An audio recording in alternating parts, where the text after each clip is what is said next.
Ուզում է, ծածիսնից, ուրիշ բան եմ ասում, ասենք որևէ մեկ խոսքում նշում եք, եթե ուզում եք։ Աղջիկ ջան, թույլ տուր ես ավարտեմ։ Դուք չգիտեք ես ինչ պետք է ասեմ, չէ՞։ Ասեմ, եթե յուրաքանչյուր երիտասարդ ուզում է ունենալ արժանապատիվ կյանք իր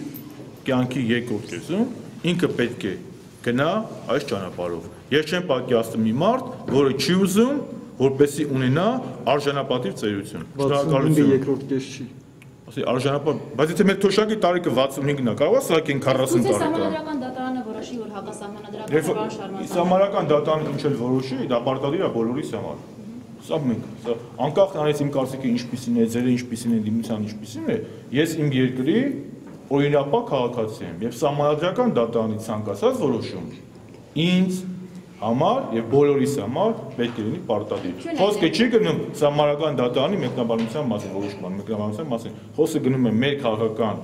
տեսլականի մասին, որը ես ներկայացրեցի, որի հետ դու կարող ես համաձայն չլինես։ Կատարվում, պահումներ արվում, եթե դեռ սահմանադրական դատարանի որոշում է։ Այդ հարցով պատասխանել է պարոն նախարարը, ես ավելացնելու բան չունեմ։